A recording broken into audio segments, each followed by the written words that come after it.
What's up, everybody? I'm Theo, and this is Collector to Collector, my new show on For Collector Network. And up next, I'm going to be talking to Mike, JunkWaxHero. Welcome to For Collectors.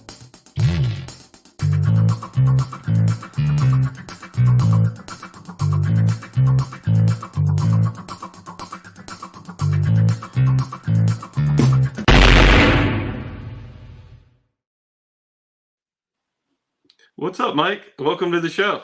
Hey, Theo. Thanks for having me on. So this is my first solo endeavor on the new channel, and I'm really excited about it. I've done some interviews on my current channel, Clemente Collector, and I'm moving my interview content over to this new collaborative channel. So it's really cool that you're my first guest. I'm honored. And, I saw your intro video or whatever the four of you, or it was even more than that for that first video. I feel like it's awesome. I'm excited to watch some more videos on this and thrilled to be a very, very small part of it here at the beginning.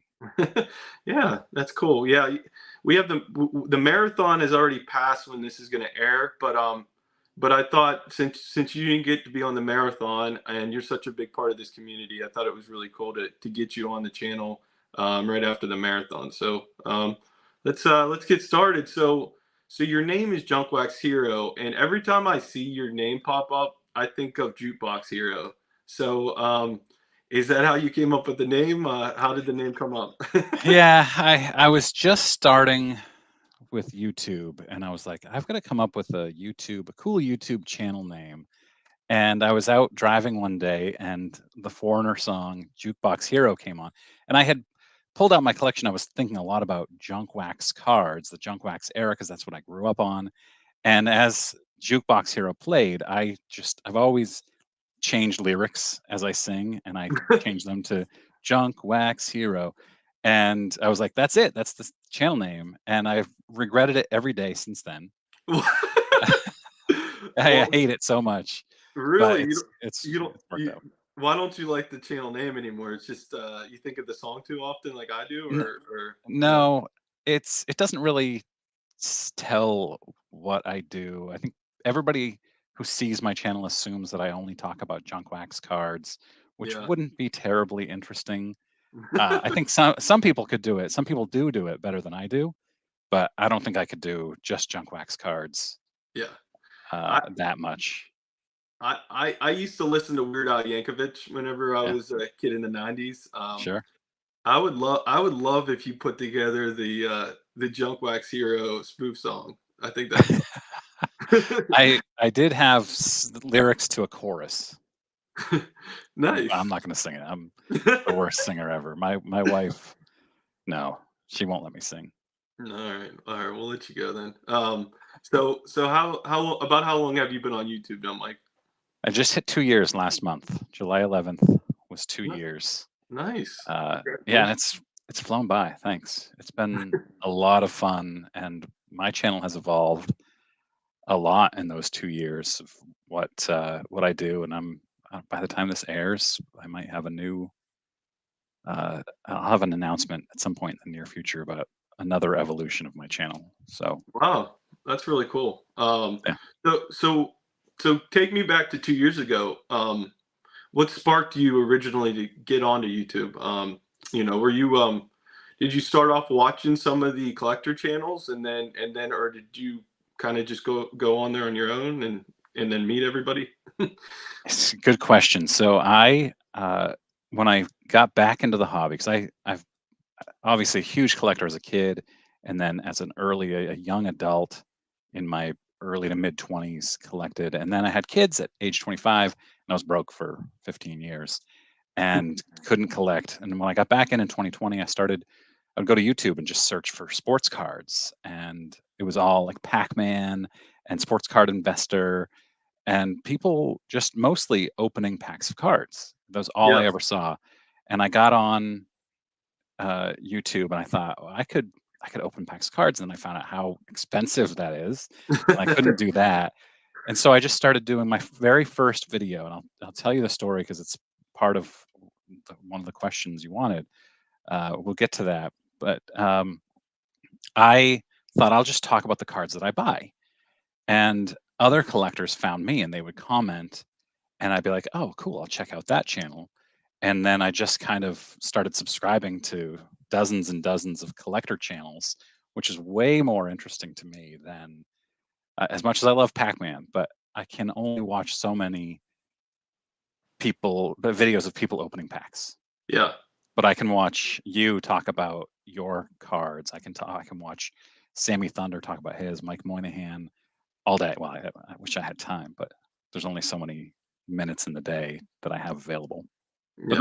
those are the best. The collector channels are the best. D-Con, Cardboard, Eddie's Cardboard Chaos. Those are the ones that I loved the most. Lou Rock, Mangini. Nice. Yeah, so it's kind of cool because I think most of us will, you know, a lot of us are like that are on right now are like under 3 years, but most of us we did the opposite where, you know, we didn't have the nerve to kind of get on here. We watched for maybe a year or so, and then we kind of got up the nerve and kind of came on and got part of the community. So it's kind of cool that you kind of did it backwards.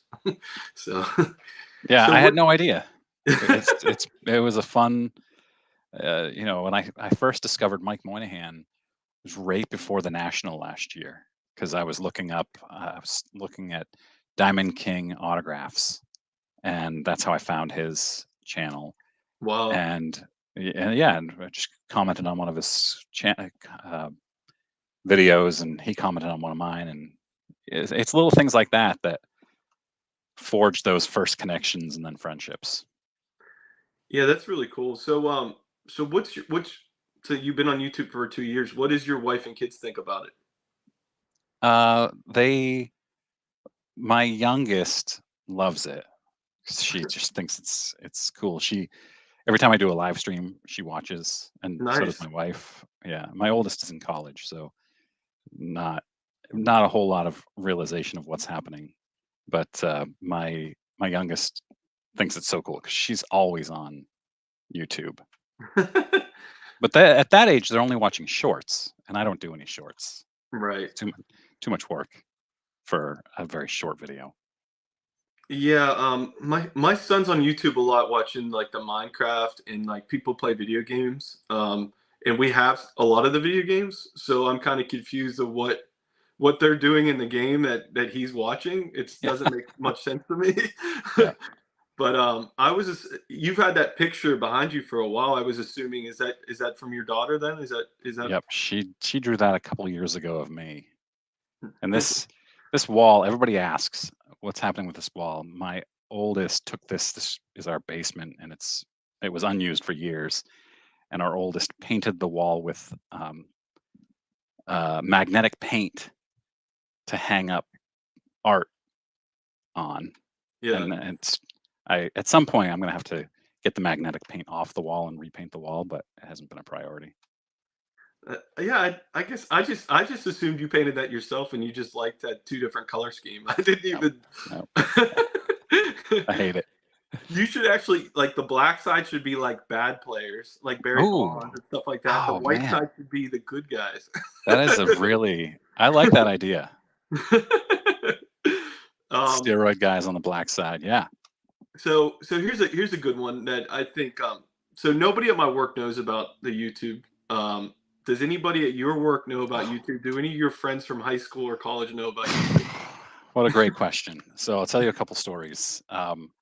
I have kept this a secret from friends and coworkers, but I jumped on a call with my with 115 people at work, and my boss's boss, who was running this meeting in front of everybody, said, "Mike, I heard you have a YouTube channel," and 115 people are sitting there, and I was like, "What? What are you talking about?" And she's like, "Oh yeah, I'm friends with somebody who saw you on YouTube."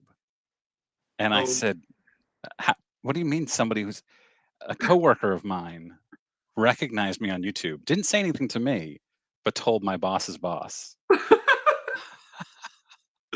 oh, the cat's out Because of the bag. they're best friends. So they're like, "Did you know Mike has this YouTube channel?" And then I got on a call 3 or 4 months ago, another meeting with a department that I don't usually work with, and it's 8 or 10 people. I've got a video on, and I don't have this background for my video calls. But I'm sitting there talking to all these new people, and I got a private message from one of them saying, "Hey, are you JunkWaxHero?" And I said, "Yes, I am." And he's like, "I watch all your videos." And it's very strange. It's very cool. He and I have become friends now because of Yeah. it, but it's very strange. And then I have some friends, high school friends, who've just been going through YouTube, who found me, old coworkers who have seen my videos and emailed me and said, "I was just looking up sports cards on YouTube, and there you were." Very weird. That is weird. I haven't got big enough where somebody's naturally found me yet. So I guess I think you're approaching what 6,000 subscribers, right? Yeah, Around. I'm 2 away from 6,000 when I looked earlier this afternoon. Wow. Well, maybe this video, if you're still not over the top, which I doubt after a weekend, maybe somebody can sub that's not subbed yet. But so did you think you would be this big? Did you think you'd be bigger? Like, what was Nope. your thought I process at the beginning? I thought I'd have like 500 to 1,000 subscribers, and I never thought my channel would ever get to 6,000. My daughter and I had a snack YouTube channel where we would try out weird snacks, and we were Yeah. thrilled to get to 100 subscribers. This was 4 or 5 years ago. It's defunct now, but we were thrilled to get to 100. And she asked me, "How many subscribers do you think you'll get with this channel?" And I said, "I don't know, maybe 500 would be awesome if I get to 500." Yeah. And I never thought anything would happen with it. And then when I got to 1,000, I was like, "This is amazing. I wonder if I could get to 2,000 at some point." And yeah, it just happened very quickly. Yeah, that's really cool. I kind of had similar views as you. I said I'll probably like if I get like around 200, like I'll feel pretty good. And then I'm at like 615, which isn't very many still That's compared to awesome. other people. But yeah, it's crazy. It's still hard to believe sometimes. Yeah. So some about your channel that you kind of brought up earlier is I've seen you pivot a couple times since I've been subscribed to you. So one of the main pivots I saw was you were really making a video a day, and that was almost a gimmick. I don't want to call it gimmick, but it was almost a thing you would discuss. It was Um, definitely gimmicky. Yeah. It's okay to say it. what number did you reach on that? 56. Yeah. So at one point, I did like 7 or 8 days in a row, and I mentioned it. It was unintentional. And I said, "I've done videos 8 days in a row. I wonder how many I can get to." And somebody said, "You should do Cal Ripken's streak," in comments. And I'm like, "Yeah, there's no way I'm doing that many days in a row." But then somebody else said, "You could do Joe DiMaggio's hit streak of 56 straight." And I laughed, like, there's no way. Yeah. But then it just kind of organically kept growing, and I get to 18 and I get to 20, and I was like, "Okay, I'm going for 56." And that was hard, man. Wow. There were some gimmies in there for sure. There were definitely some that I just kind of did to get it out of the way. Like I'll do Yeah. a giveaway today because the giveaway takes me 5 minutes. Right. But there were a lot that were I spent a lot more. My goal is to spend 5 hours a week or less on my channel because I've got Okay. kids, I've got work, I've got a house, I've got a wife. And so 5 hours a week or less. And during that, I was spending 10 hours a week, which was too much. Wow, that's insane. How much? How you? It doesn't seem like you do a ton of editing. How much editing do you really do? Do you do much? Yeah, I spend so if I record, let's say, a 12-minute video, I'll probably spend 30 minutes editing it, Okay. maybe 30 to 60.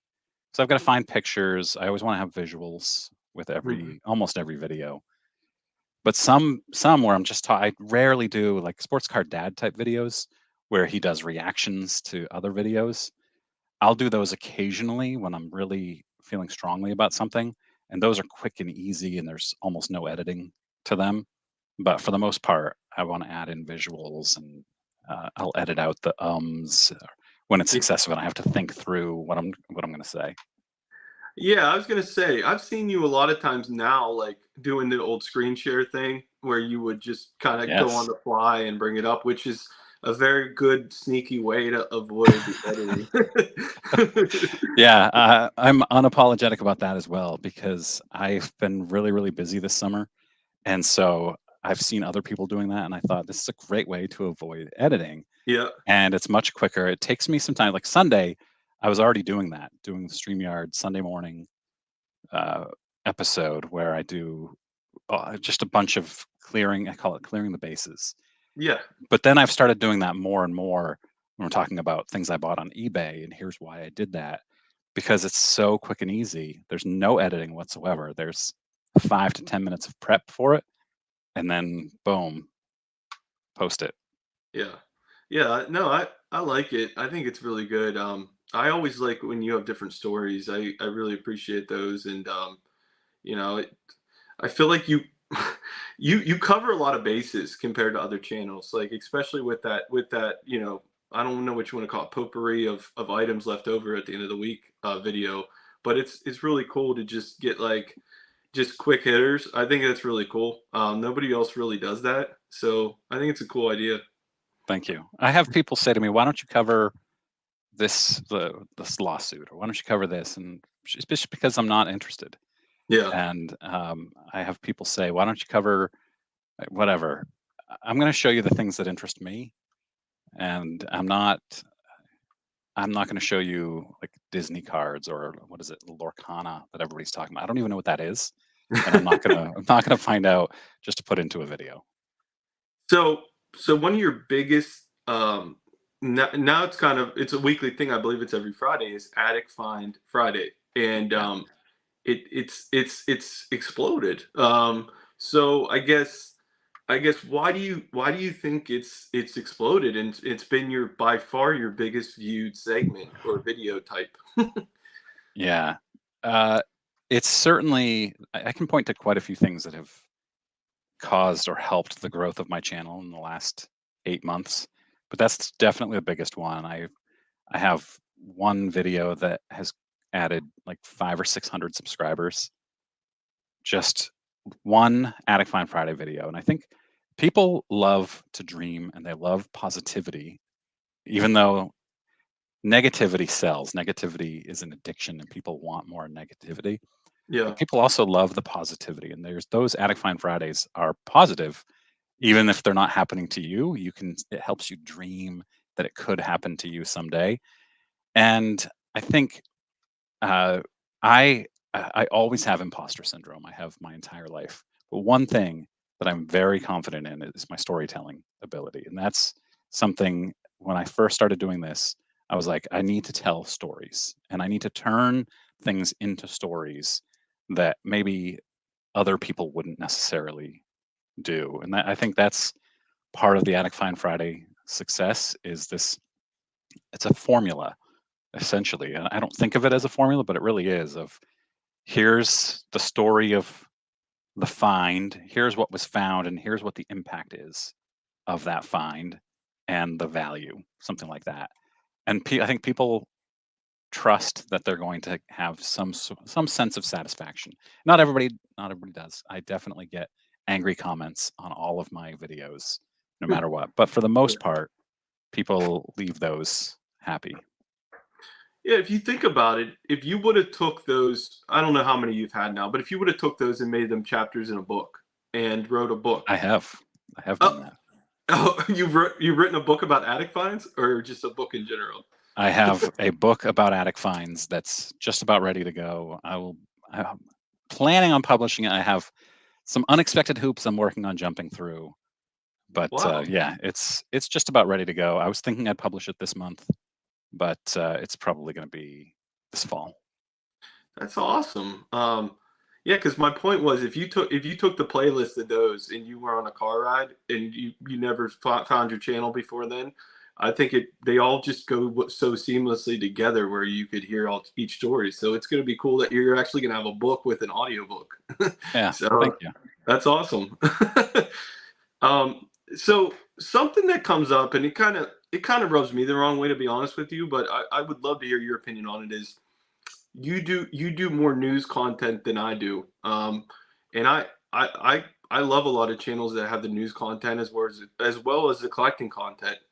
But something I see every once in a while from the collecting channels is they kind of say that hobby news channels rub them the wrong way. I don't know. Do you ever hear those whispers out there? And what's your opinion when you hear that from the community sometimes? Well, I'll tell you a story. When I was at the National last year, I was at the YouTube get together, which is an amazing experience. And everybody, I will go to that every time I go to the National. I will be at the YouTube get together. I love it. Yeah. I didn't know anybody at the YouTube get together last year. Except for Sammy Thunder and Paparazzi, the only two people I really talked to at the YouTube get together. But I was kind of in a conversation, next to a conversation, to somebody who was talking about how you shouldn't, as a collector, you shouldn't put nice thumbnails together for your YouTube videos, and you shouldn't have um, titles that are not even close to clickbaity. And I definitely avoid clickbait, but this person, this YouTuber, who I'm not going to name, Yeah. was very much in the camp of the cards, and he said the cards should sell themselves. And I stepped in. I made the point that the cards can't sell themselves if you don't get eyeballs on them. And this person got upset, saying, "No, you're not a true collector if you are trying to trick people into watching your videos with fancy thumbnails." And I was perplexed by that. And I hear people talking about. I know that there are other YouTubers in the collecting community that don't like my channel because I do things like fancy thumbnails. They're not fancy, trust me. I spend less than 5 minutes on each of my thumbnails. Yeah. But there that that bothered me for a little while last year, but it doesn't bother me anymore. I like my channel, so if you don't, that's fine too. Yeah. No, I mean, I've been doing thumbnails myself, and like you said, it takes me about 5 minutes. But my thought is, people, the people who are subscribed to me already know what my channel's about, so they're gonna watch it or not watch it. But the thumbnail is for somebody who's never maybe watched a video to kind of maybe give it a try. And if you just leave it up to YouTube to pick out a still image of your video, you're like they're not gonna click on that to check you out. So Exactly.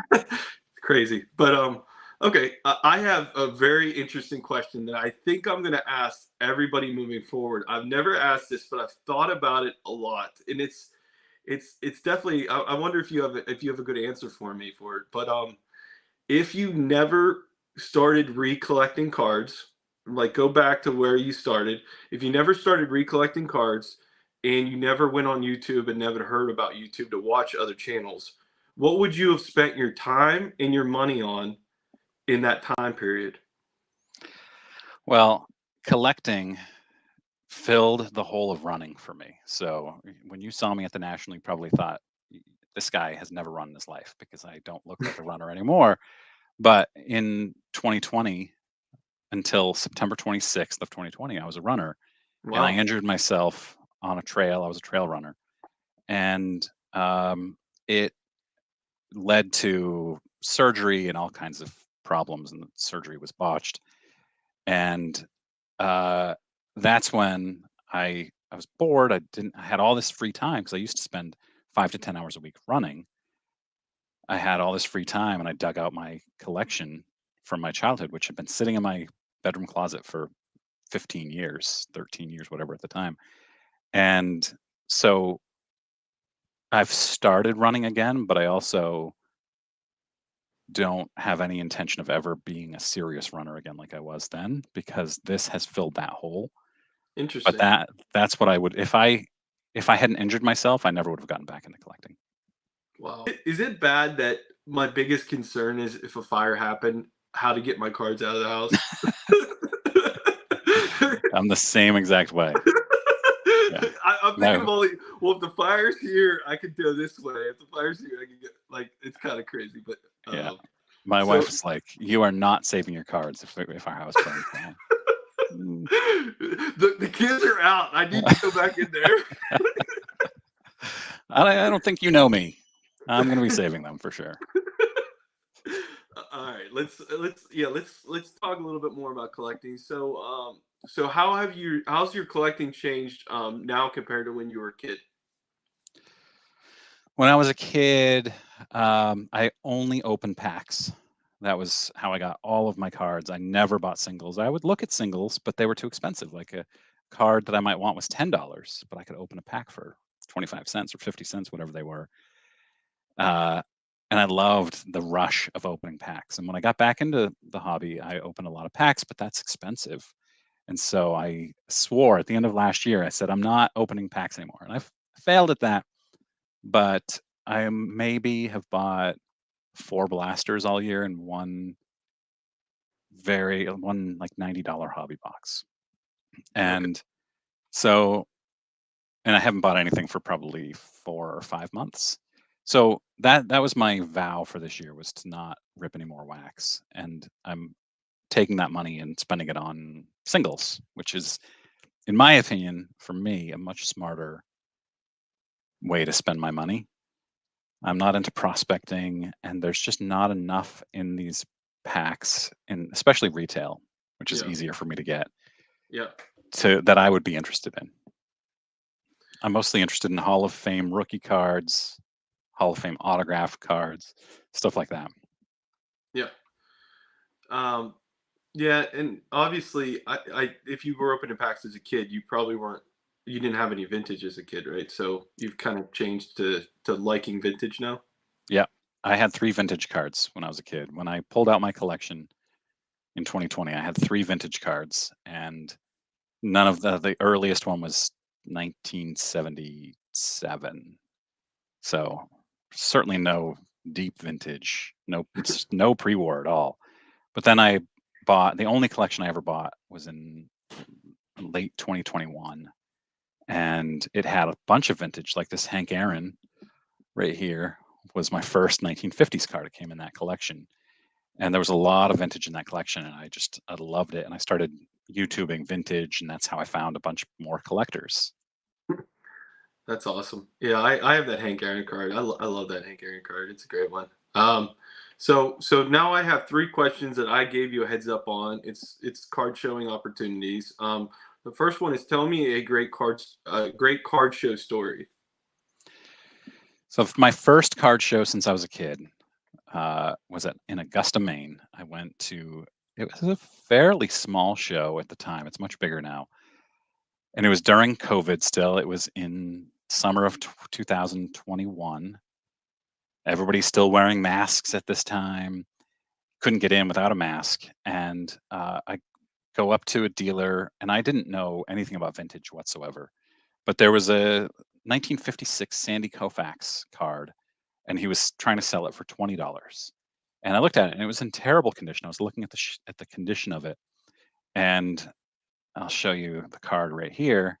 Yeah, let me give you solo screen. There we go. And I was looking at the condition of it, and it was pretty well centered, but the edges were very, very poor, and it was raw. And I said, let me come back to you on that. And he said, okay, cool. So I went back later on at the end of the show, and it wasn't there anymore. And I said, do you still have that Koufax? And he said, yeah, I'll sell it to you for $10. And Wow. and I said, okay, great, I'll take it. It was shocking to me looking back that I was wavering on 20.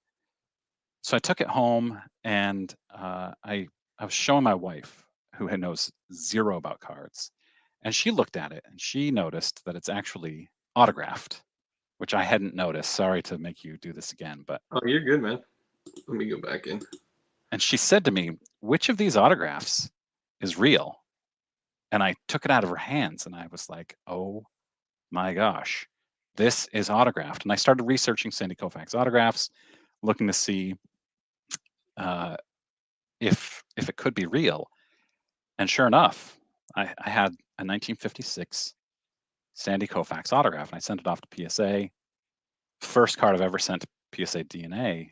First card I ever sent to PSA, and got it back, and I did my first YouTube video. That was my very first video, and I didn't know who to share it with. I didn't know anybody who collected. So I was in a Facebook group for vintage baseball cards, and I shared the video in there, and I was like, you guys aren't going to believe this.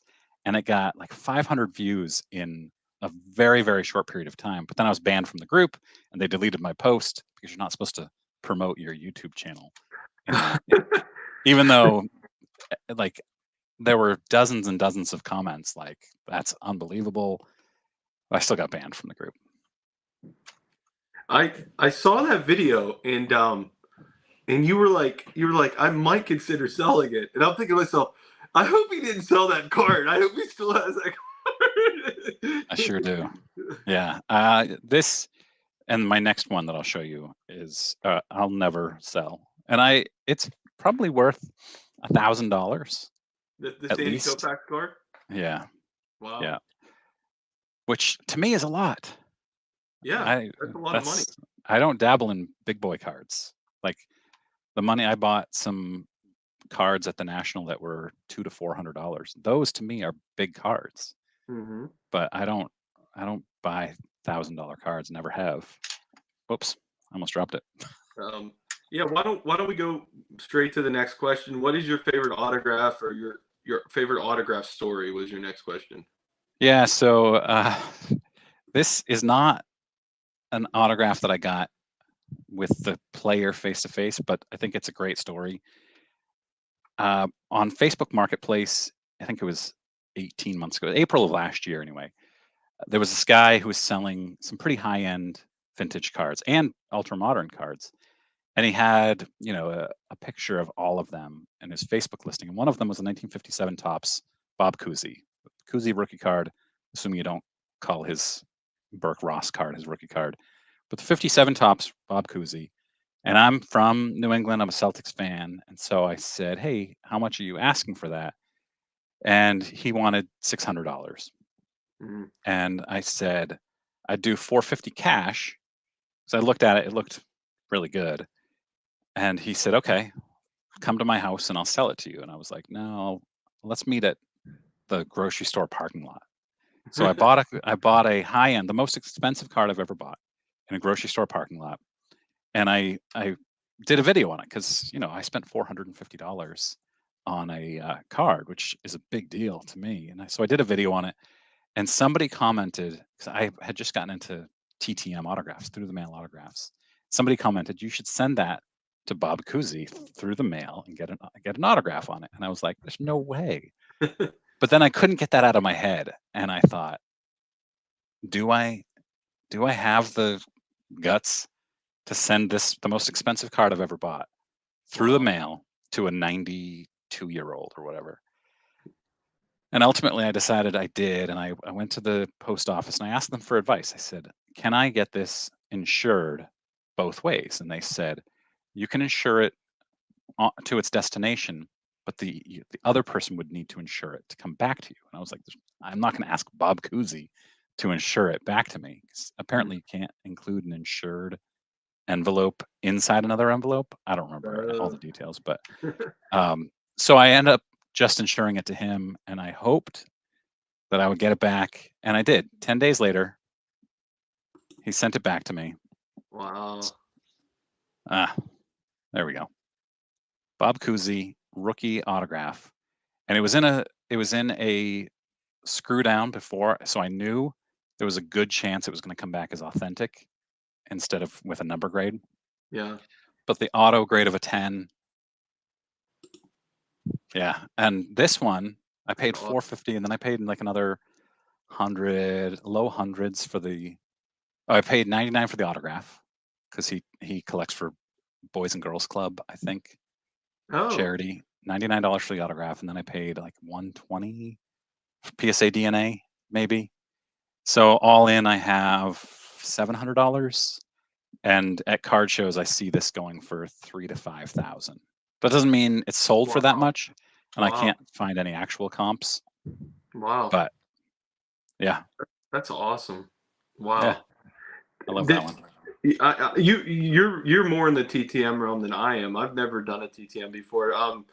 I've never heard of a $99 TTM. I understand it's for charity and stuff like that, but I've never heard somebody have that high one before. Is there other big names out there that charge like high prices for TTM?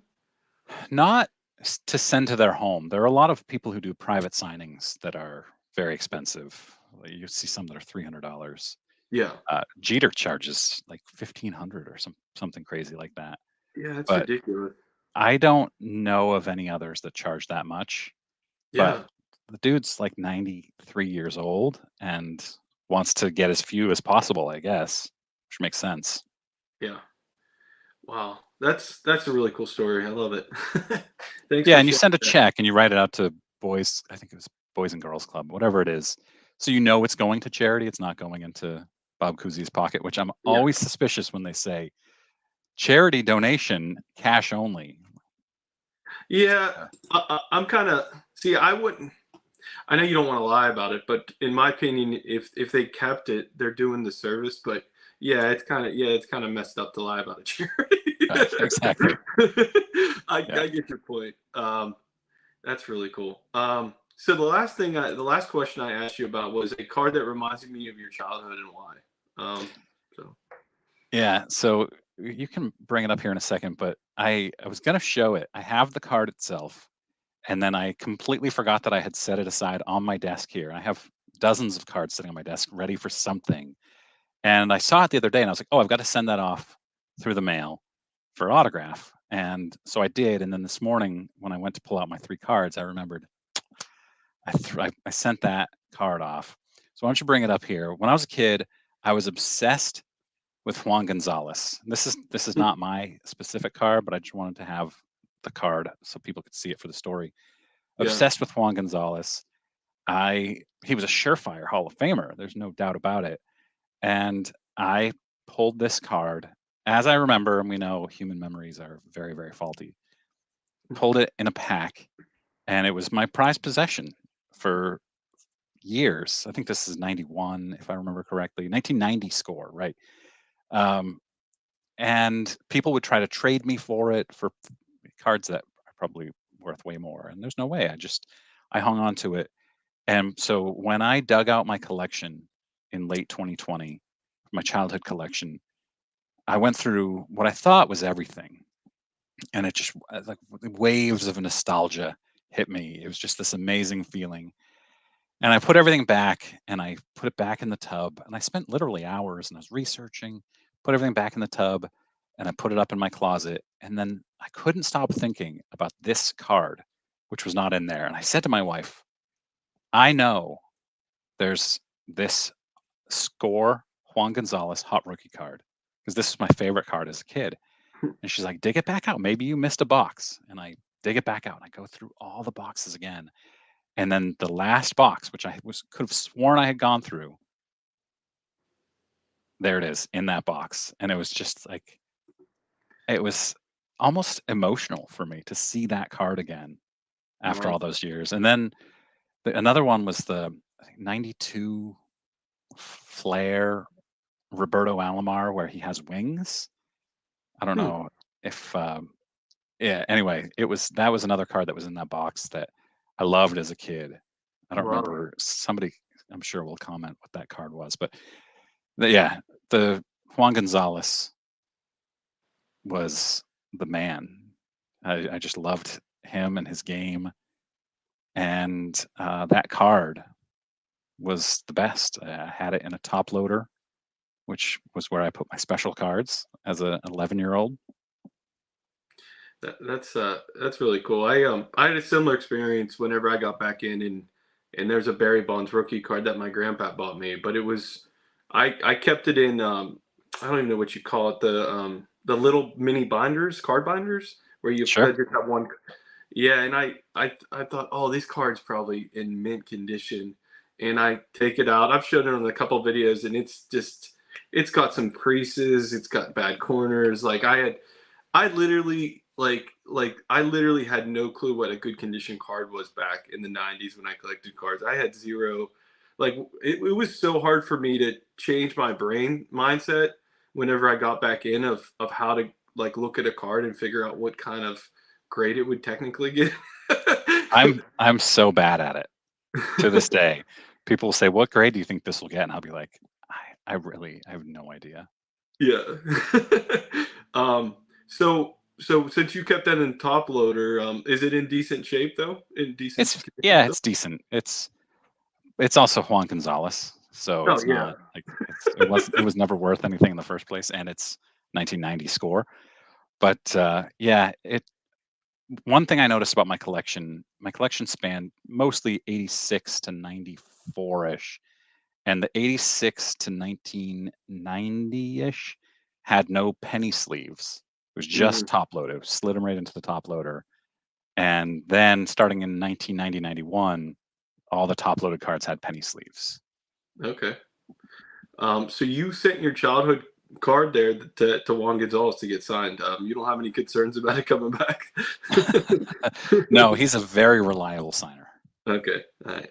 Cool. So Mike, I'm gonna keep, just like the behind the card show I used to have. I'm gonna keep that with collector to collector.